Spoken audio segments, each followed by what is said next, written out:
Pemirsa, sebelum kita lanjutkan dialog, saya ingin memberikan informasi kepada Anda bagaimana judi online ini datangnya dari tahun ke tahun. Kami hadirkan kepada Anda dimulai dari tahun 2017 hingga saat ini nanti di 2024.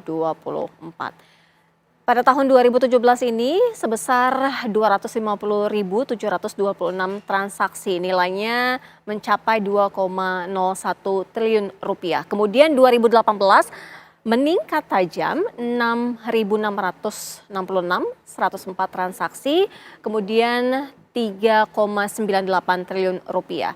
Pada tahun 2019 ada 1,85 juta transaksi dengan keuangan sebesar 6,18 triliun rupiah.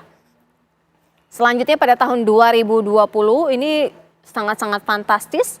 Ada 5,63 juta transaksi dengan capaian nilai 15,77 triliun rupiah. Itu pada saat itu kita sedang mengalami COVID ya di seluruh dunia. Kemudian pada tahun 2021 lagi-lagi nilainya sangat-sangat fantastis, mencapai 43,6 juta transaksi dengan nilai yang sangat-sangat fantastis, 57,91 triliun rupiah. Pada tahun 2022 mencapai 104,79 juta transaksi dengan nominal 50 triliun rupiah. Nah, ini kita akan saksikan juga bagaimana sebenarnya alasan-alasan ataupun penyebab bagaimana seseorang ini faktor memicu kecanduan judi. Ini merupakan survei quitgamble.com. Ini ingin cepat kaya sebesar 36%, kemudian sebatas hiburan 18%, melupakan masalah 18%, kemudian bayar utang 14%, bosan 7%, kesepian 3%, interaksi sosial 1% dan lainnya sebesar 3%. Ini luar biasa loh, ingin cepat kaya dengan cara-cara yang justru sebenarnya merugikan diri sendiri dan sekitarnya. Tadi sempat Mas Hariko juga bilang gitu ya, ini membahayakan tidak hanya dirinya sendiri tetapi di sekitarnya bahkan 6 hingga 10 orang. Mas Hariko, kira-kira apa yang harus diambil secara cepat, secara tegas sehingga ini benar-benar bisa dicegah paling tidak? Iya, terima kasih Mbak Sira. Kami sangat setuju apa yang disampaikan oleh Mbak Sira, kemudian juga kritikan-kritikan dari netizen, harapan dari masyarakat ini intinya begitu besar. Karena ini sudah situasinya darurat ya kalau kita lihat judi online ini. Bahkan masalah-masalah sosial sudah cukup banyak. Jadi kembali lagi, Presiden kita Bapak Prabowo Subianto sudah mengatakan dengan tegas tidak ada backingan ya. Jangan sampai ada aparat pejabat yang menjadi backing dari judi online. Bahkan Presiden sudah mengatakan kita harus bersih-bersih, berbenah sebelum masyarakat yang membersihkan kita. Sebelum masyarakat yang membersihkan kita. Sudah sangat tegas disampaikan oleh Presiden. Jadi kami sekali lagi sangat percaya, sangat meyakini bahwa Kemenko Polhukam, Kepolisian, Kejaksaan, Kehakiman, Kemkondigi, Badan Intelijen Negara, PPATK, semua kementerian kami sangat meyakini akan mampu mencegah dan memberantas judi online dan mampu memberikan keteladanan kepada masyarakat. Sekali lagi tidak ada yang kebal aturan, Presiden kita sudah tegas. Dan tidak boleh ada yang merasa kebal aturan. Dan kami mengucapkan terima kasih kepada TV One, kepada seluruh media, dan kepada dukungan netizen dan masyarakat dalam pencegahan dan pemberantasan judi online. Baik, terima kasih Mas Hariko. Selamat menjalankan aktivitas kembali. Terima kasih sudah bergabung dan juga menjelaskan kepada kami di Apa Kabar Indonesia Malam. Kita lanjutkan kalau dari Mas Pratama. Tadi kan Mas Hariko bilang Presiden secara tegas mengatakan tidak ada backing-backingan kok. Semuanya harus diberantas semuanya. Kalau dari Mas Pratama artinya kalau misalnya dari PPATK kan mengatakan bahwa by name by address sudah ada. Artinya backing-backingan itu benar ada gitu atau dari Mas Pratama Iya, jadi tahu gini, nggak sih? Perintah Pak Presiden sudah jelas ya gitu. Dan saya salut dengan beliaunya gitu bahwa ya udah berantas aja habis-habisan gitu. Cuma kenyataannya sampai detik ini orang masih bisa main judi online gitu. Itu yang jadi problem kan. Terus yang dilakukan ini gitu sudah cukup bagus tapi masih kurang dong. karena orang masih bisa main gitu. Kenapa Malah kurang? Tadi saya anak-anak bilang lagi ya. ada beberapa hal yang sebenarnya perlu diluruskan cara untuk memberantas judi online ini. Yang tadi saya bilang, secara teknologi itu sebenarnya bisa, gampang sekali gitu. Kita tahu lokasi servernya, kemudian servernya itu kita blokir sehingga orang ketika mau main dia nggak bisa gitu. Bukan landing page-nya yang 5 juta tadi yang diblokir, tapi server permainannya. Sehingga ketika orang mau login, mau main nggak bisa karena servernya nggak bisa Akarnya diakses ya. gitu. Kemudian dari perputaran uang. Kan tadi Pak Nasir sudah bilang sebenarnya banyak sekali sekarang media-media yang digunakan untuk melakukan transfer uang ini selain rekening bank. Iya. Menggunakan dompet digital, menggunakan QRIS, menggunakan voucher game, menggunakan voucher Google Play dan lain-lain begitu. Nah, memang mereka mau menghindari apa? Menghindari supaya tidak bisa dimonitor. Karena PPATK memang yang bisa dimonitor hanya transaksi keuangan perbankan. Kalau misalnya dompet digital, itu dompet digitalnya perusahaannya yang lapor kepada PPATK gitu. Nah gimana kalau dia pakai pulsa gitu? Harusnya operator pun juga ikut bertanggung jawab nih untuk lapor kepada PPATK gitu. Akun-akun mana, nomor-nomor mana yang digunakan untuk transfer pulsa gitu. Harusnya mereka juga tahu. Nah ini kan karena perputaran uangnya sangat banyak Iya, sekali. masif banget. Akhirnya saya nggak tahu ya apakah memang sengaja mau dijagain supaya tetap jalan gitu karena perputaran uangnya banyak gitu, karena secara logik berpikir kita nggak susah. Pak Nasir juga pasti akan mikir nggak susah sebenarnya ini untuk memberantas ini gitu, tapi kok tetap masih jalan, berarti kan ada problem di sini. Kalau nggak susah, kira-kira butuh waktu berapa lama nih untuk Komdiji paling tidak ya sudah bertindak secara cepat dan memberantas, ya paling tidak menurunkan lah ya walaupun bisa Kalau memberantas. menurut saya sebulan 2 bulan lah gitu. Ini sebenarnya bisa selesai urusan ini gitu. Kalau memang benar-benar serius dan niat ya gitu. Karena memang nggak terlalu susah secara teknologi bisa, secara perputaran uangnya bisa kita deteksi, kemudian siapa pelaku-pelakunya orang-orangnya kita juga bisa tahu gitu. Di mana lagi gitu masalahnya gitu. Ini kan jadi kadang-kadang kita gregetan ini. Aduh ini gimana sih, ini kayaknya nggak terlalu susah tapi kok kayaknya ya, tadi Jelimet Mbak Sira gitu ya. bilang kok kayaknya ada yang melindungi gitu. Yang pasti bukan institusi yang melindungi ya. Ini mungkin masih ada Oknum-oknum ya. oknum-oknum gitu yang memang karena dia terbiasa dapat uang banyak gitu. Bahkan saya yakin PPATK juga pasti tahu perputaran uang judi ini kemana saja gitu. Masuk ke pilkada mana, masuk ke siapa gitu. Sebenarnya kayaknya sih tahu gitu. Cuma mungkin tidak etis Iya. membicarakannya di lingkup Baik, publik gitu. Tetapi perputaran judi online ini duitnya karena begitu banyaknya, bahkan Menko Polhukam bilang ada 900 triliun sebenarnya gitu. Itu kan duit yang sebenarnya banyak sekali. Yang jadi masalah adalah itu duitnya orang miskin loh, itu duitnya orang nggak punya, duit orang yang sebenarnya itu duit dipakai untuk makan, dipakai untuk anaknya sekolah, dipakai untuk anaknya. Itu yang bikin kita kesel itu gitu. Itu menarik tadi apa yang disampaikan Mas Pratama ya, perputaran duit yang luar biasa masif ya. Nah ini Pak Nasir, apakah dari PPATK juga menemukan adanya temuan-temuan di mana perputaran uang, kemudian juga transaksi uang hingga ke rekening yang mengalir ke luar negeri? Apakah ini juga terdeteksi? Apakah ini juga sudah ditemukan dari PPATK? Ya, sudah lama itu Mbak Safira ya, kita temukan bahwa uang hasil judi online itu dibawa keluar ya, dan itu triliunan nilainya. Ada ke Kamboja dan yang banyak itu ya ke Singapura ya, ke Thailand, ke Filipina. Nah ini yang saya bilang tadi, kalau tidak kita berantas sama-sama, ini akan mengganggu perekonomian kita secara nasional. Di mana uang tadi itu kan mengalir keluar dan sebagian besar mengalir pada para bandar kan, yang harusnya uang tadi seperti Mas Pratama tadi itu mereka jajan bakso kan berputar uang, akhirnya penjualan tukang bakso meningkat kan, tapi karena dibuat judi online tukang bakso jadi penjualannya menurun seperti itu, gizi anak jadi menurun karena uangnya dipakai judi. Nah itu yang dampak itu yang harus kita pikirkan bersama, harus kita kerjakan bersama, segera untuk kita tuntaskan. Dan PPATK di tahun 2024 ini saja Mbak Safira, itu sudah menyampaikan 56 hasil analisis ya, hasil pemeriksa dan informasi yang disampaikan kepada penyidik.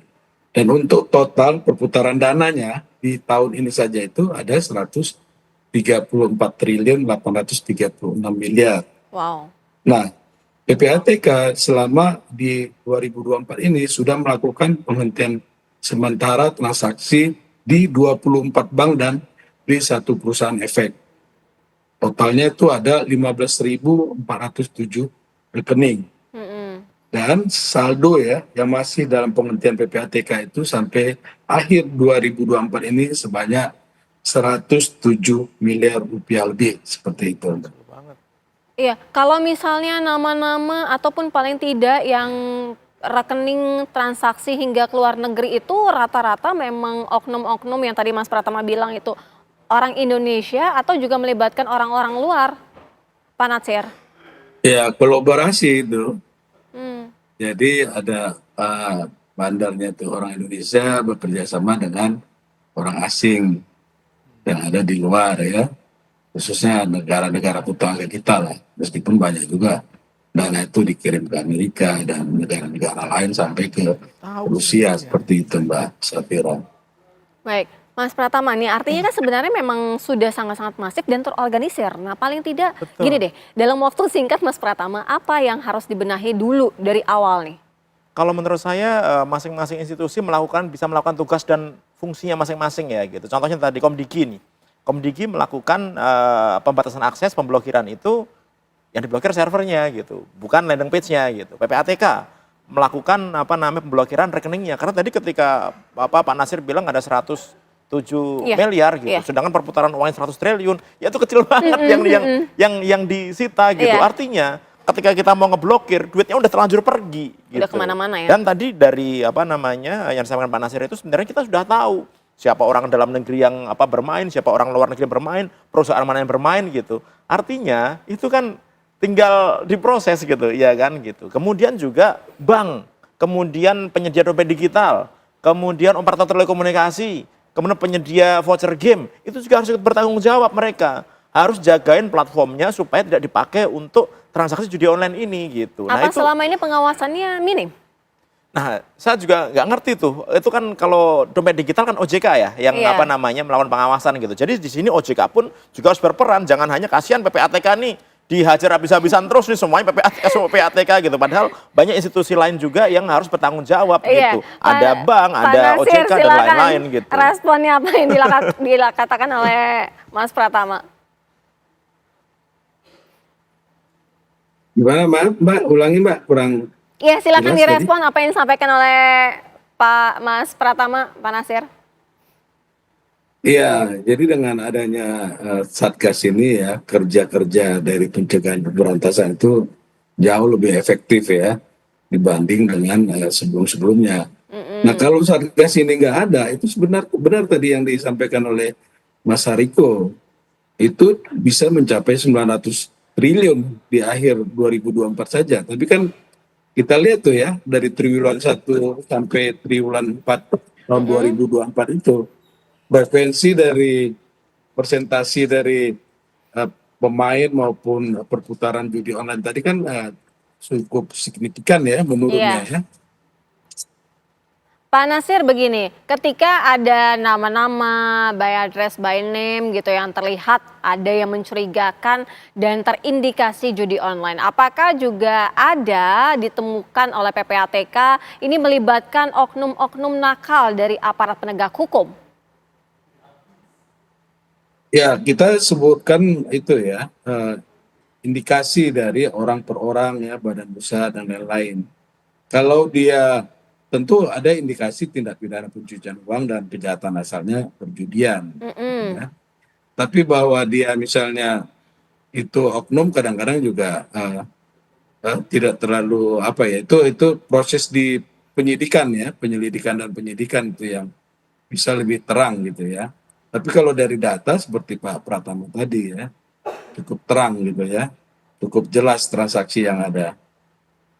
Duit itu dari mana, kemana, untuk siapa gitu, itu cukup jelas ya.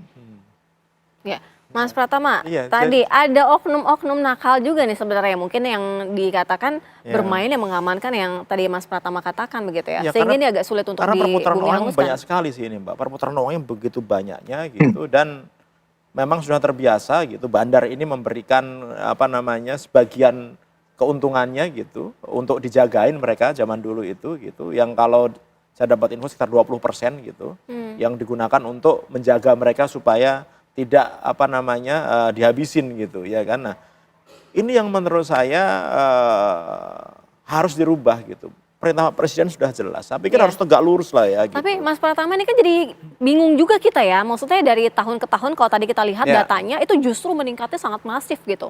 Ya, artinya apa yang terjadi nih? Iya, jadi gini karena kan semakin banyak yang orang tahu gitu.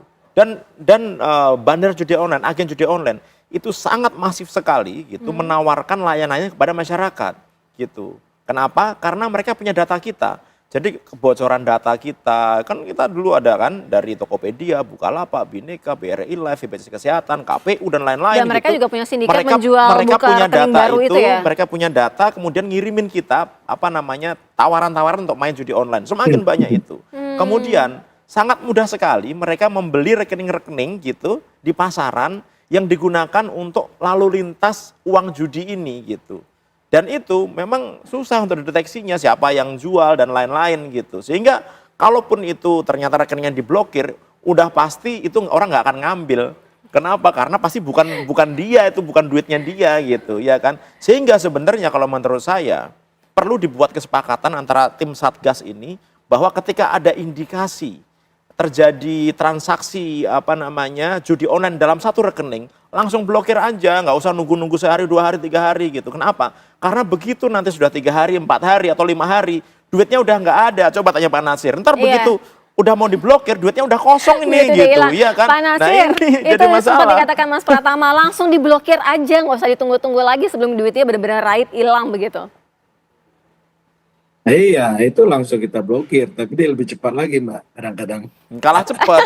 Karena apa? Perputaran duit 100 triliun, yang keblokir cuma 100 miliar gitu. Jadi TPPU yang dibilang kemarin berhasil menangkap orang membeli hotel gitu. Iya. Yang harganya 200 miliar, itu hanya sebagian kecil aja. Pak Nasir, duitnya. closing statement, apa dong yang bisa membuat supaya dengan cepat nih, jangan sampai duitnya lagi yang udah keburu hilang begitu? Ya, kita lakukan banyak kerjasama ya di dalam negeri maupun juga dengan PPATK yang ada di luar negeri, dan terus kita pantau itu. Begitu ada indikasi tindak pidana pencucian uang dari transaksi yang ada itu langsung kita blokir itu. Baik, terima kasih Pak Nasir Konga selaku juru bicara PPATK. Terima kasih juga Mas Pratama selaku pakar telematika. Semoga saja ketika datang narasumber sebagai narasumber sudah berkurang jauh ya pencegahannya dan sudah diberantas lah paling tidak.